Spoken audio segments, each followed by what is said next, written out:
games seemed to just kind of hang in the balance for so long. That fourth quarter, I think, was a 1-point game for like 5 minutes straight. Yeah. What did you all do internally just to kind of, hang in there, manage that until you could make the run that you needed to? Yeah. Just understanding that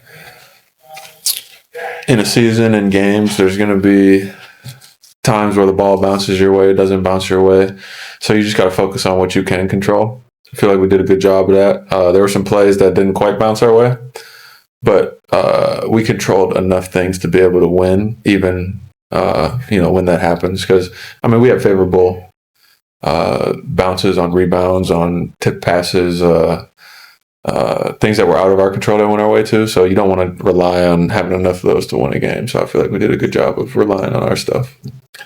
Hey, Chet, this is a good road win under any circumstance, but when you don't have your MVP, does that make it that much more significant? I feel like every win is significant in its own. It's a tough league. You can't take any of them for granted, but just understanding that when you're missing a player of Shai's caliber, your room for error is a lot smaller. There's a lot of nights where you can get away with certain things because of having that level of talent on the floor. And, when he goes down, we all have to step up and, it could be as simple as making a couple plays, not making a couple plays. There were a few plays at the rim that I wish I could have back. A few plays where I was half a second late. Glad we were still able to win the game.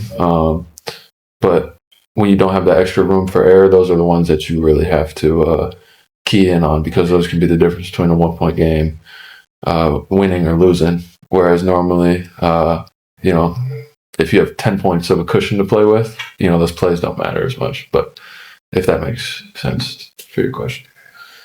Mark mentioned when you came into the league as a rookie that you obviously wanted to be great, but it was almost like you wanted everything all at once. Just how have you kind of learned to change your approach to be more intentional with everything that you do to improve your game throughout the years? Yeah, that's a great question. I definitely think when any young player that comes in with any sort of ambition, one, they don't understand the process of playing an NBA season on an NBA team that's has high aspirations and wants to succeed. When you first come in the league, your first game is the only game you've played. You have no other reference point. So it's like, it means absolutely everything. And as you play more games, as you age and kind of understand the process of playing, you understand that it really is a process. You have to take and maximize what you can from each game, but you also have to compartmentalize it to not get too wrapped up in every single play, every single game, understanding that if you're trying to improve, trying to, play these games, these games are hard. The players are great. There's going to be mistakes. There's going to be things that don't go your way. But you just have to have an urgency to try and improve in every situation, whether it's a good player or not a good player. You can always learn things from them. But you also can't get wrapped up and get your emotions caught up in it. And I feel like early on as a young player, and I don't think it's wrong, but I would be very tied emotionally to every single game. And now I feel like I have a more mature understanding of how it goes, if that answers your question. Hey, Chet, what strides have you seen Cason Wallace make that's made him ready for the summer? Yeah, a lot. We've always seen his speed. We've always seen his activity on defense, his ability to guard. This year he's come out with a much better celly. When he gets the steal, he does the all-state thing. Hopefully he gets a little endorsement out of that one. But we've seen him make some big strides, especially recently on the offensive end. Part of that's louder because we need that from him.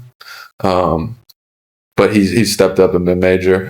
He's a blur in transition. You got to get back and stop him. Otherwise, he's at the rim. And He's never stops moving within our offense, and he's always looking for his cracks to get downhill, find open shots, and on top of that, he makes the right plays every single time. And I'm happy to see his success on that end. I want to see it continue. I want to see it grow as I want to with everybody on our team. And I'm glad he's kind of maximizing this opportunity, and he will going forward too. Hey, Chet, I was wondering, you missed your first year in the league, and with J-Dub missing so much time this year, I wondered if you've given them any advice in terms of being patient or anything like that. I wouldn't say advice so much as encouragement. All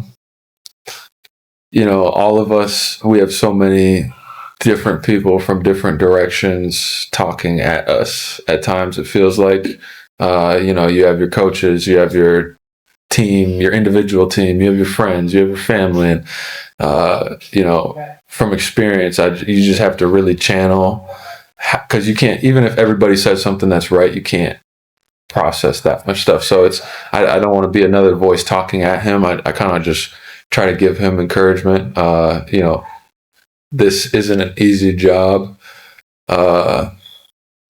without injuries, and he sacrificed so much for us over that playoff series. Whereas, he could have went down, got the surgery, and had another 2.5 months to get ready for this season. He didn't do that, and that pushed his rehab time into this season. So it's like just giving him encouragement. He's gonna, I don't have to. He knows what he needs to do better than I do. I'm not feeling his wrist and in every single workout that he's doing. So just encouraging him, breathing life into him, making sure that his confidence is at an all-time high level. And I feel like we saw it tonight. He was out there killing. He put the game away for us at the end. And we just continue to breathe confidence into him, just like any other player. And he's going to figure his stuff out as he goes. He's already figured out a lot, clearly. I mean, we've seen what he's able to do. Not only before his injury, but since then. I think he's had a lot of really, really amazing moments, and he's going to continue that. And for the season, I think y'all are last in the league in offensive rebound percentage. That wasn't the case at all tonight with the 14 that y'all got. What do you feel like was the key to crashing, not just better and more frequently, to convert as much as y'all did? I think y'all had 24% chance points tonight. I feel like looking at the season as a whole can be misleading, especially with some of the injuries that we've had. Hart missed a big portion. And that, that's calling it what it is. That's a big portion of our offensive rebounding percentage. Not only the ones that he gets, but he occupies bodies and allows other people to get in there and clean it up.